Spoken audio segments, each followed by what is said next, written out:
Hello, a very good morning to all of you. Welcome to my channel NG Medicals. In this video, we are going to see a topic that is toxic shock syndrome. So the name suggesting toxic means होता है infection, shock जो कि infection की वजह से septic shock हो रहा है, syndrome means group of symptoms. तो इतना ज़्यादा सीवियर कंडीशन की वजह से बहुत सारे सिम्टम्स सामने आ रहे हैं जिनको हमने ग्रुप ऑफ सिम्टम्स बोल दिया है। तो ये प्रॉब्लम यानी कि बॉडी में इतना इन्फेक्शन क्यों हो रहा है, कैसे हो रहा है, कहाँ से आ रहा है और इसकी वजह से इतने सारे सिम्टम्स कैसे आ रहे हैं, ये हम इस वीडियो में देखने वाले हैं। तो as you can see that कि मैंने यहाँ पे इमेज डाली है आपके फीमेल रिप्रोडक्टिव सिस्टम की या फीमेल रिप्रोडक्टिव ऑर्गन की। साथ ही साथ ये कप लाइक स्ट्रक्चर है एंड ये जो आपको दिख रहा है डैट इज टैम्पॉन। तो ये सारी जो चीज़ें हैं ये सब टॉक्सिक शॉक सिंड्रोम कॉज करने का एक मेन रीज़न है। तो स्टार्ट करने से पहले सबसे पहले आपको पता होना चाहिए कि जो आपका वजाइना है इट इज़ वेरी इंपॉर्टेंट। क्योंकि जितना भी मेंस्ट्रुअल ब्लड आता है वजाइना भी उसको एक पाथवे देता है बाहर निकालने के लिए। टॉक्सिक शॉक सिंड्रोम तब होता है जब बैक्टीरियाज आपके वजाइना में जाकर के इनबिल्ड हो जाते हैं, सिचुएटेड हो जाते हैं और वो वजाइना से आपके ब्लड सप्लाई में चले जाते हैं। अब क्वेश्चन ये उठता है कि ये बैक्टीरियाज कौन से हैं और ये आपके वजाइना में जाकर के इनबिल्ड कैसे हो जाते हैं। तो चलिए आगे देख लेते हैं। टॉक्सिक मीन्स जैसा मैं आपको बता चुकी हूँ infection, shock means due to the toxicity, septic shock आपको हो सकता है, syndrome group of symptoms, severity. देखो बहुत रेयर डिजीज़ है, ये कॉमनली देखने को नहीं मिलती है, लेकिन जब ये डिजीज़ हो जाती है तो ये लाइफ थ्रेटनिंग हो जाती है। क्योंकि इन्फेक्शन जो है वो सिर्फ और सिर्फ आपके वजाइना में ना रह करके आपके होल बॉडी में with the help of your blood supply चला जाता है। अब इन्फेक्शन कर कौन रहा है? हमारे कॉजेटिव एजेंट कौन? स्ट्रेप्टोकोकस पायोजीन और स्टेफाइलोकोकस ऑरियस। ये दो मेन बैक्टीरियाज हैं जो कि आपके अंदर टॉक्सिक शॉक सिंड्रोम करने का मेन या मुख्य कारण है। कॉमनली ये आपको रिप्रोडक्टिव वुमेन में देखने को मिलेगा जिनकी मेंस्ट्रुएशन साइकिल आती है, उस एज ग्रुप वाली वुमेन्स में देखने को मिलेगा जिनको पीरियड्स आते हैं। तो रिसर्च के अकॉर्डिंग 50% आपको टॉक्सिक शॉक सिंड्रोम इन ही वुमेन्स यानी रिप्रोडक्टिव वुमेन्स में देखने को मिलता है। बहुत रेयर लेकिन फेटल यानी डेडली डिजीज है, क्योंकि इसमें इमरजेंसी केयर अगर ना मिले तो आपकी डेथ भी हो सकती है। डेफिनेशन देख लेते हैं। तो डेफिनेशन हमें बताती है कि लाइफ थ्रेटनिंग तो है, लेकिन उसका रीज़न क्या है?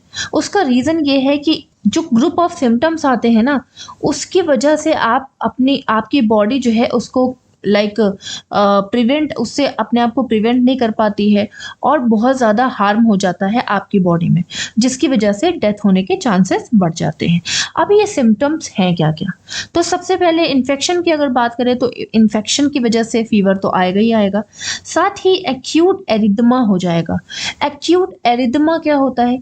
जब आपके स्किन पे ये रेड कलर के पैचेस दिखने लगते हैं, उसको आप एरिथमा बोलते हो। इसका रीजन मैं आपको आगे पैथोफिजियोलॉजी में एक्सप्लेन करने वाली हूँ। Followed by desquamation. So desquamation means होता है कि स्किन पीलिंग, यानी कि जब आपको एरिथमा हो जाएगा इस तरह से आपकी पूरी बॉडी में रेड पैचेस दिखने लगेंगे, उसके बाद आपकी स्किन जो है वो उखड़ने लगेगी, उसको हम स्किन पीलिंग कहते हैं। फॉलोड बाय मीन्स एरिथमा के बाद आपको डिस्क्वामेशन यानी कि स्किन पीलिंग देखने को मिलेगी इस टॉक्सिक शॉक सिंड्रोम में। सो ये सारी चीज़ों के साथ साथ इन्फेक्शन जितना जितना बढ़ता जाएगा उतना उतना आपकी सर्कुलेटरी यानी कि आपकी ब्लड सप्लाई में शॉक के सिम्टम्स देखने को मिलेंगे। जब आपकी बॉडी में या आपके ब्लड सप्लाई में ऑक्सीजन की कमी हो जाएगी और जहर वाली यानी टॉक्सिक चीज़ों की मात्रा बढ़ जाएगी, तब क्या होगा? आपके मल्टीपल सिस्टम डिसऑर्डर हो जाएगा, मल्टीपल ऑर्गन फेलियर होने लगेगा, बैक्टीरिया बढ़ते चले जाएंगे और आपकी इम्यून सिस्टम स्लो होता चला जाएगा और आपकी डेथ हो जाएगी। सो यही हमारी डेफिनेशन बताती है कि ये एक सीरियस कंडीशन है। क्यों? क्योंकि ये डेथ करने का एक कारण है। ठीक, लाइफ थ्रेटनिंग कंडीशन है। क्यों? क्योंकि इसमें fever, acute edema, desquamation, circulatory shock, multiple organ failure, ये सारी चीजें हो रही हैं। किसकी वजह से हो रही हैं? स्टेफाइलोकोकस ऑरियस एंड स्ट्रेप्टोकोकस पाइलोजीन की वजह से ये हो रहा है। कॉजेस सेम है, इसको बार बार रिपीट करने की जरूरत नहीं है। शॉर्ट फॉर्म में आप STSS भी बोल सकते हो और TSLS भी इसको बोल सकते हो, that is toxic shock like syndrome भी बोल सकते हो।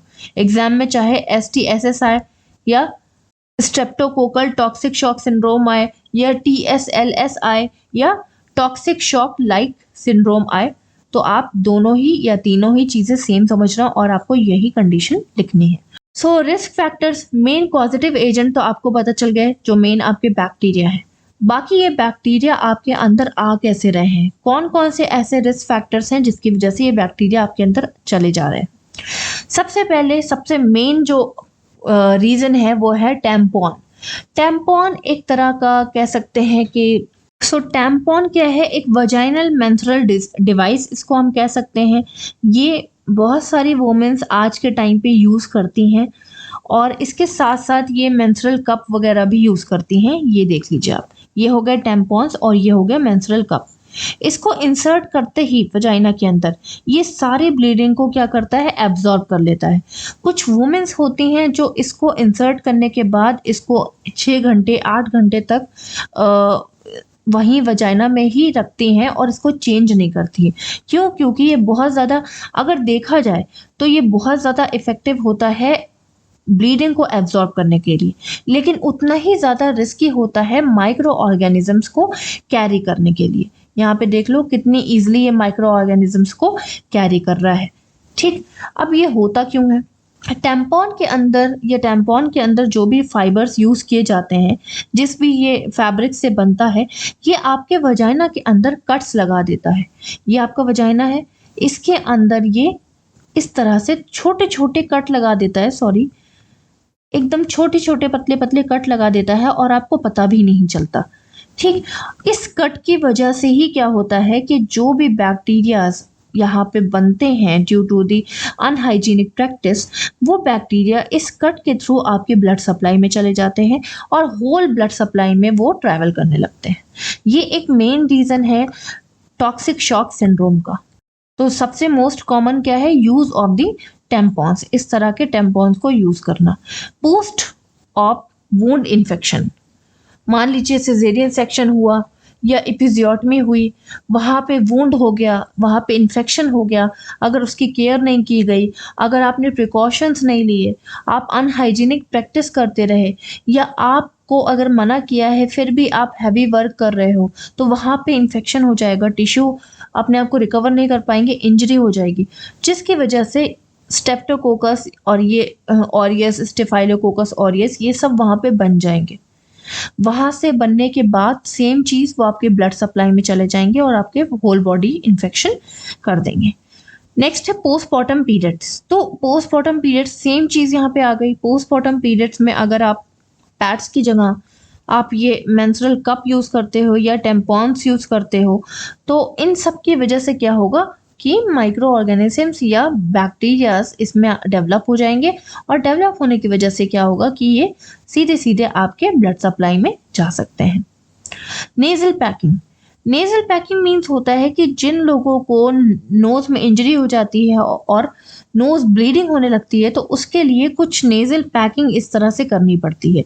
सेम प्रोसेस है नेजल पैकिंग का भी, कि लॉन्ग टर्म नेजल पैकिंग की वजह से क्या होता है कि अंदर जो ब्लीडिंग जमी हुई है और वो अगर क्लीन नहीं हो पाई, तो वहाँ पे स्ट्रेप्टोकोकस और स्टेफाइलोकोकस के फॉर्मेशन के चांसेस बढ़ जाते हैं और वो यहाँ से आपके ब्लड सप्लाई में चली जाती है। इसके अलावा बैक्टीरियल इन्फेक्शंस लाइक आपको बार बार यूटीआई, यूरिनरी ट्रैक इन्फेक्शन हो रहा है और आप उस पर ध्यान नहीं दे रहे हो, तो भी ये आपके स्ट्रेप्टोकोकस और स्टेफाइलोकोकस को डेवलप करने में हेल्प करेगी। नेक्स्ट आ जाते हैं पैथोफिजियोलॉजी।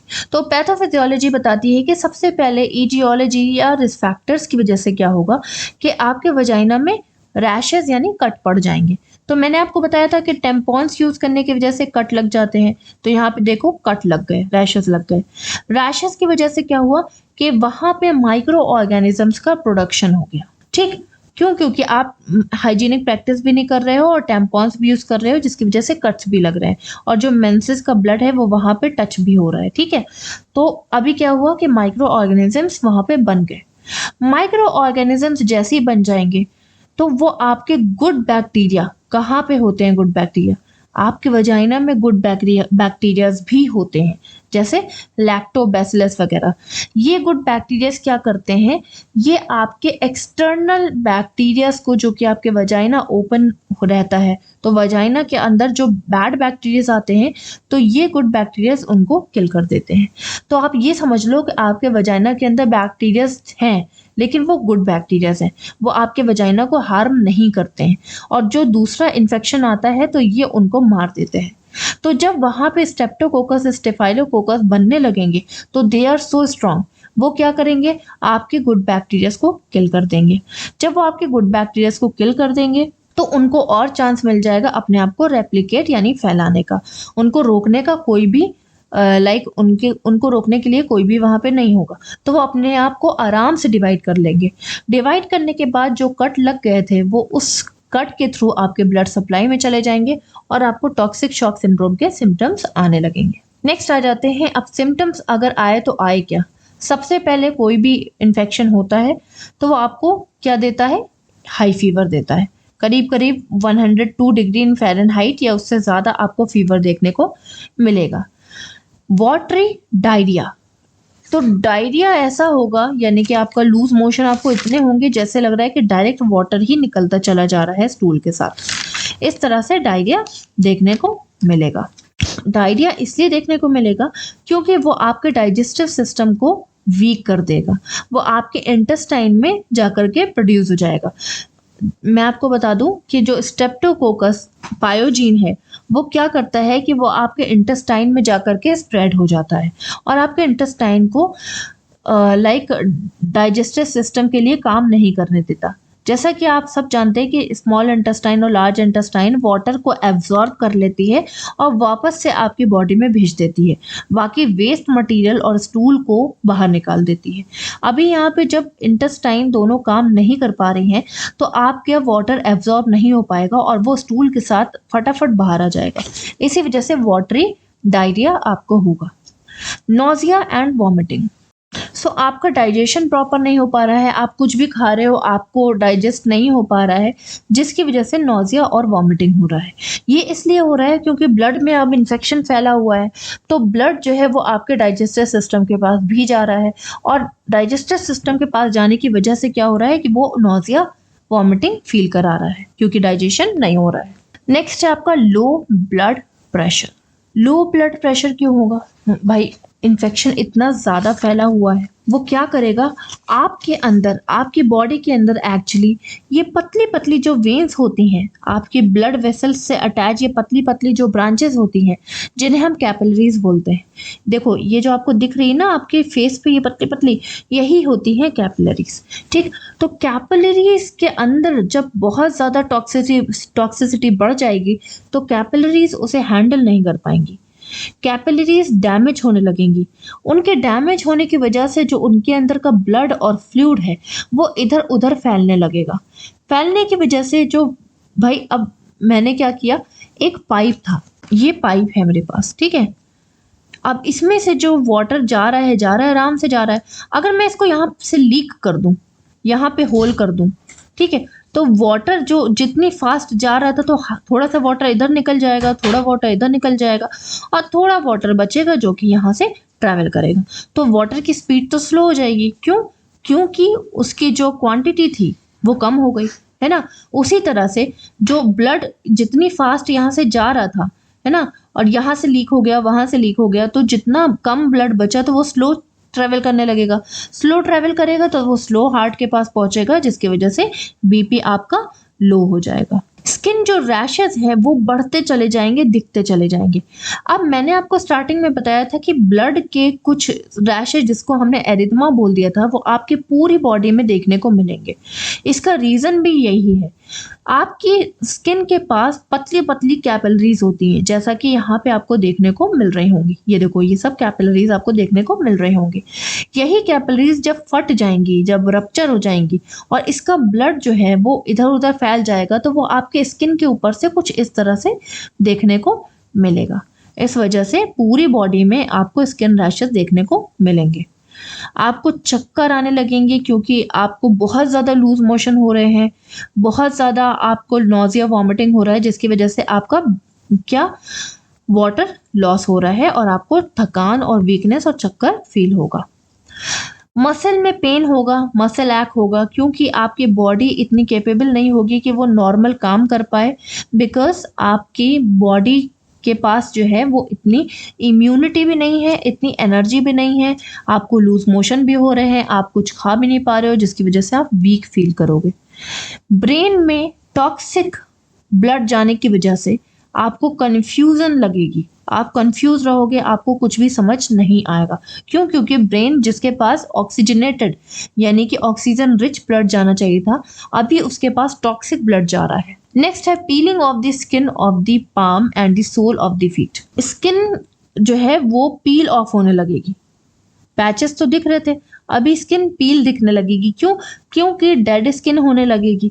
जब स्किन के पास नॉर्मल ऑक्सीजन ब्लड के साथ नहीं मिलेगा तो स्किन की डेथ होने लगेगी। जो डेड स्किन होगी वो आपकी निकल निकल के मतलब उखड़ने लगेगी। That means piling of the skin. Headache होगा। आईज के पास देखो, आईज के पास जो टॉक्सिसिटी जा रही है, जो टॉक्सिक ब्लड जा रहा है, तो आईज हो गई रेड आपकी। इसी वजह से आईज बहुत सेंसिटिव होती है। अगर आई में कुछ होता है तो आपको हेडेक होने लगता है। सेम चीज, इस वजह से आपको हेडेक होगा। साथ ही साथ जो ब्रेन में ब्लड सप्लाई जा रही है वो भी टॉक्सिसिटी से भरी हुई है। जब आईज में इन्फेक्टेड ब्लड जा रहा है तो आईज बहुत सेंसिटिव होती है, इस वजह से वो रेड हो जाएगी। माउथ, थ्रोट, वजाइना, वल्वा, ये सारे सेंसिटिव होते हैं। आपके माउथ की जो म्यूकोसा होती है वो भी सेंसिटिव होती है, वो भी रेड हो जाएगी। थ्रोट भी आपका रेड हो जाएगा। आपका वजाइना भी बहुत सेंसिटिव होता है जहाँ पे इन्फेक्शन डेवलप हुआ है, और वल्वा, ये सब आपका रेड दिखने लगेगा। नेक्स्ट है सीजर्स। आपको झटके आने लगेंगे। सीजर्स मीन्स होता है झटके आने लगेंगे आपको। क्यों?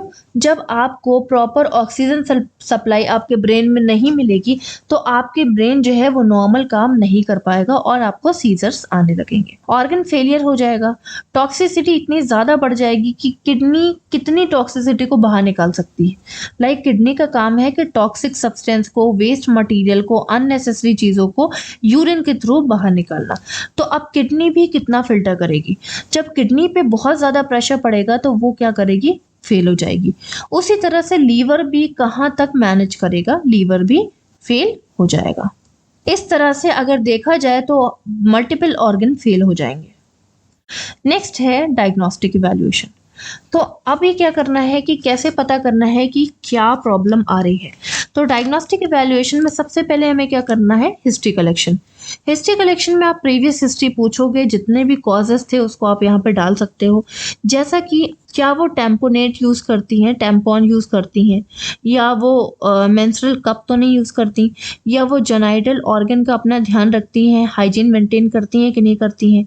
ऐसा तो नहीं कि उनको बार बार इन्फेक्शन हो रहा है, या कोई वुंड हुआ हो जिसकी वो केयर ना कर पा रही हूँ, या पोस्ट ऑप वुंड हुआ हो। ये सारी चीज़ें आप हिस्ट्री कलेक्शन में पूछ सकते हो।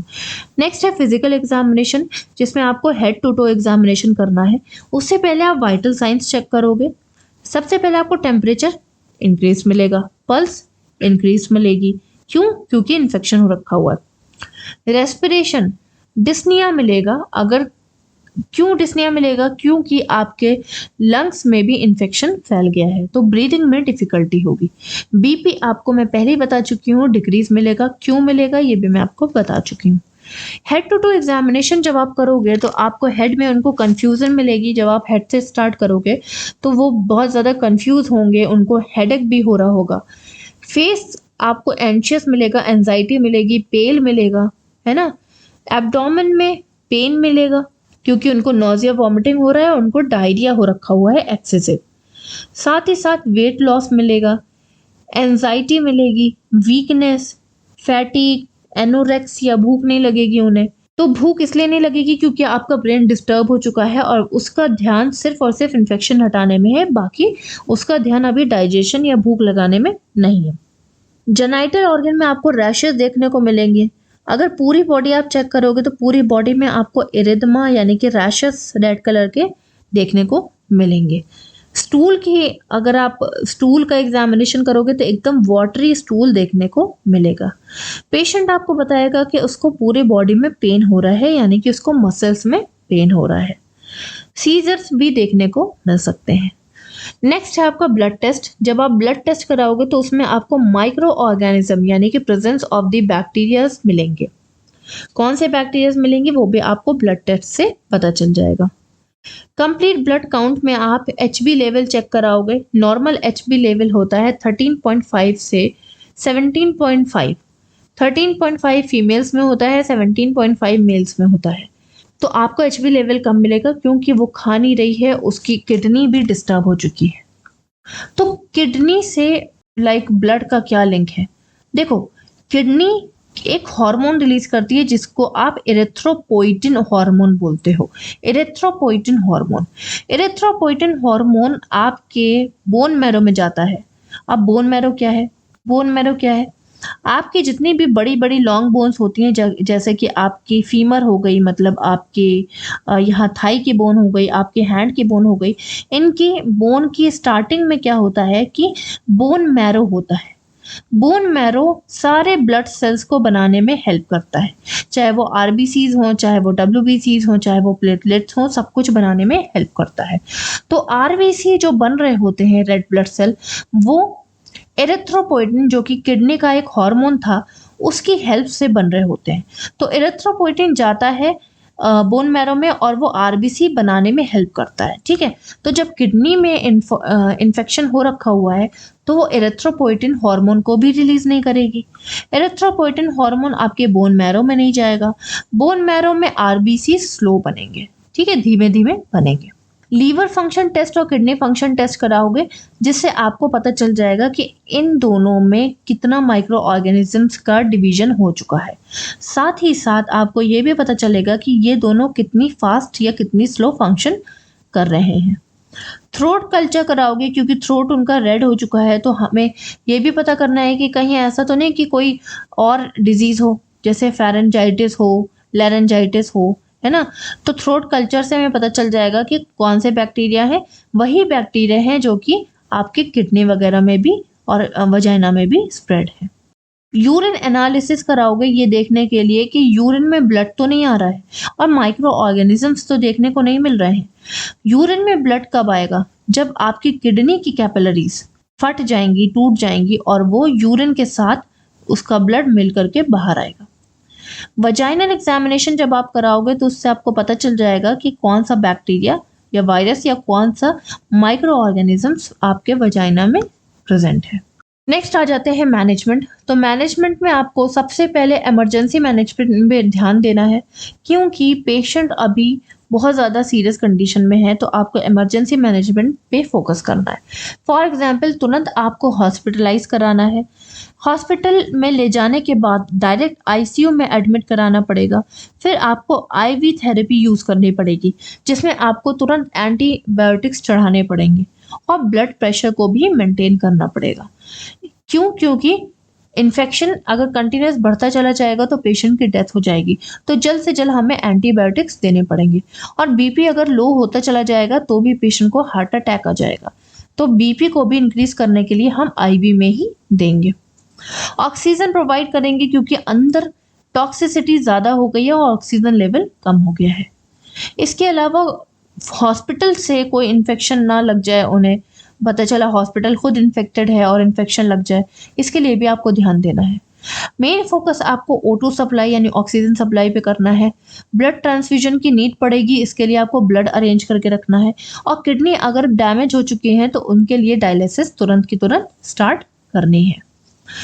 इसके अलावा मेडिसिन की बेसिस पे अगर देखा जाए तो आईवी में आप क्या दोगे उनको? आईवी में आप दे सकते हो antibiotics like clindamycin. Clindamycin 600 mg आप 8 आवर्ली में दे सकते हो। इसके अलावा अगर बहुत ज़्यादा सीवियर हो चुका है केस तो आप पेनिसिलिन जी भी ऐड कर सकते हो। पेनिसिलिन जी एक ब्रॉड स्पेक्ट्रम एंटीबायोटिक होती है। क्लिंडामाइसिन और पेनिसिलिन जी डायरेक्ट मिल करके माइक्रो ऑर्गेनिजम्स को स्लो करने का नहीं, किल करने का काम करते हैं। मतलब बहुत ज़्यादा सीवियर कंडीशन में इन दोनों को कंबाइन करके देने से माइक्रो ऑर्गेनिजम्स डायरेक्टली किल हो जाते हैं। इसके अलावा ये तो था आपका स्ट्रेप्टोकोकस ऑरियस का मैनेजमेंट। अब अगर स्टेफाइलोकोकस आ जाता है, मान लीजिए दूसरा भी तो है, दो है ना कॉजेटिव एजेंट, स्टेफाइलोकोकस की वजह से हो रहा है, तो आपको क्या देना है? नेफ्सिलिन ऑक्सासिलिन दोनों एक ही चीज होती हैं। नेफ्सिलिन ऑक्सासिलिन दोनों ही ये भी डायरेक्ट बैक्टीरिया को किल करने का काम करते हैं। पूरी बॉडी में जो रैशेस पड़ चुके हैं ब्लड के, उसको ठीक करने के लिए आपको कैलेंड्यूला नाम की एक क्रीम आती है जो कि बहुत इफेक्टिव होती है, जो कि स्किन के पेन को भी ठीक करती है, ये आप उन्हें दे सकते हो। इसके अलावा वैनकोमाइसिन जो कि इन्फेक्शन के एजेंट को के डीएनए को किल करने का काम करती हैं, ये भी आप दे सकते हो उन पेशेंट को जिनको पेनिसिलिन से एलर्जी है, क्योंकि पेनिसिलिन बहुत हार्ड होती है और वो स्किन रैशेस को बढ़ा सकती है, जिनको सूट नहीं करेगी उनको। तो इसकी जगह पे आप वैनकोमाइसिन प्रोवाइड कर सकते हो। सिम्टोमेटिक मैनेजमेंट पे भी आपको ध्यान देना है। फॉर एग्जाम्पल उनका बीपी अगर आपको नॉर्मल करना है तो आप डोपामाइन जैसी ड्रग्स वगैरह दे सकते हो। डोपामाइन क्या करती है कि मैंने आपको बताया था कि जो आपकी ये ब्लड सप्लाई है, इसमें से जो रप्चर्ड कैपिलरीज हैं उसमें से आपका ब्लड निकल चुका है। डोपामाइन वैसोप्रेसिन होती है, वैसोप्रेसिन इसकी क्लास होती है। वैसो मीन्स होता है ब्लड वेसल्स, प्रेसिन मीन्स होता है दबाना, यानी कि डोपामाइन क्या काम करेगी? ब्लड वेसल्स को थोड़ा सा इसका वॉल्यूम कम कर देगी, इसका साइज थोड़ा सा कम कर देगी। अब सिंपल सी चीज़ है, आप किसी पाइप के आगे फिंगर लगा दो तो उसके अंदर जो वाटर है वो तेज से बाहर आने लगता है, उसका प्रेशर बढ़ जाता है। उसी तरह से अगर मैं ब्लड वेसल्स का अंदर से वॉल्यूम कम कर दूं तो इसके अंदर जो ब्लड है उसका प्रेशर बढ़ जाएगा और वो तेजी से सर्कुलेट होने लगेगा। तो डोपामाइन इसी के लिए काम करती है और आपका बीपी इस तरह से इंक्रीज करने लगती है। नेक्स्ट है एंटीपायरेटिक। हम तब देंगे जब फीवर देखिए बहुत ज़्यादा है, 102 से ऊपर है, तो एंटीपायरेटिक हम उसे दे सकते हैं जिससे कि उसका फीवर रिड्यूस हो जाएगा। नेक्स्ट देख लेते हैं नर्सिंग मैनेजमेंट। तो हमें हेल्थ एजुकेशन देनी है, जैसे जो टैम्पॉन्स वो यूज़ कर रहे थे उनको बिल्कुल ही अवॉइड करना है, नहीं लेना है। पर्सनल हाइजीन को मेंटेन करके रखना है, स्पेशली मेंस्ट्रुएशन साइकिल के टाइम पे। Do not avoid the symptoms. अगर आपको थोड़े भी सिम्टम्स आ रहे हैं तो आप डायरेक्ट डॉक्टर के पास जा करके एटलीस्ट अपना चेकअप कराओ। Avoid the usage of the menstrual cup, जो कि मैंने आपको पहले ही मना किया है कि उस मेंस्ट्रुअल कप को यूज़ करने की नीड नहीं है। हर 6 आवर्स से पहले पहले पैड्स को चेंज करना है जिससे कि माइक्रो ऑर्गेनिजम्स अंदर ना प्रोड्यूस हो सके।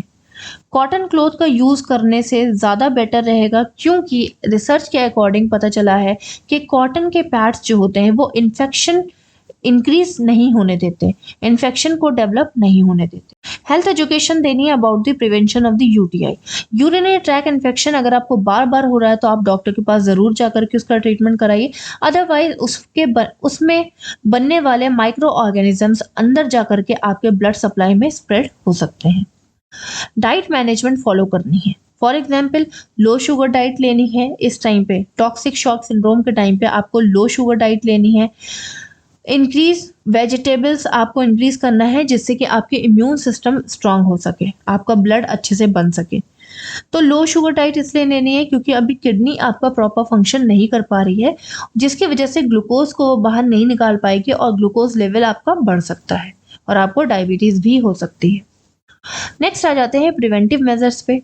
अर्ली डिटेक्शन करना है। अगर आप पहले ही डिटेक्ट करवाना स्टार्ट कर दो, हर 6 मंथ पे 1 ईयर में आप अपना होल बॉडी चेकअप करा लो, तो आप बहुत सारी डिजीज से प्रिवेंट हो सकते हो। अवॉइड और minimal use of the super absorbent tampons. पहली चीज तो आपको करना ही नहीं है, अगर आप फिर भी करना चाहते हो तो कम से कम उसका यूज करिए। चेंज टैम्पॉन्स एवरी 6 से 8 आवर। मैं तो बोलती हूँ 6 आवर से पहले पहले ही आपको चेंज कर लेना चाहिए। Use pads while sleeping. अगर आप टैम्पॉन्स नॉर्मली यूज़ करते हैं तो उसको हटा करके नाइट में एटलीस्ट आप पैड्स यूज़ करो, अदरवाइज आपको रैशेस बढ़ जाएंगे।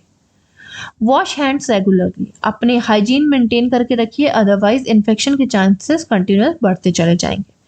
ड्रेसिंग पे ध्यान देना है, अगर कहीं पे इन्फेक्शन हुआ है, इंजरी हुई है या कहीं पे वूंड है तो वहाँ पे आपको ध्यान देना है, क्योंकि 50% मेंस्ट्रुएशन की वजह से ये डिजीज़ हो रही है और 50% वूंड की वजह से या अनहाइजीनिक प्रैक्टिस की वजह से ये डिजीज़ हो रही है।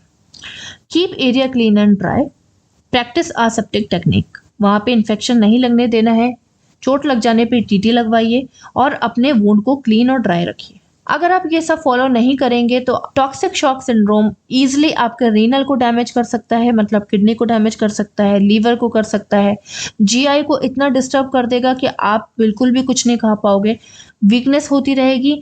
जब आप कुछ खाओगे नहीं तो ब्लड नहीं बनेगा, ब्लड नहीं बनेगा तो आपके अंदर इम्यूनिटी नहीं बनेगी, इम्यूनिटी नहीं बनेगी तो टॉक्सिसिटी बढ़ जाएगी, क्योंकि आपके माइक्रो ऑर्गेनिजम्स बढ़ते रहेंगे और आपके ब्रेन में इन्फेक्शन के बढ़ने की वजह से सीजर्स आने लगेंगे एंड एट लास्ट आपकी डेथ हो जाएगी। So this is all about the toxic shock syndrome. If you are having any doubt, please ask me in a comment box. Till then, bye bye, take care, have a nice day.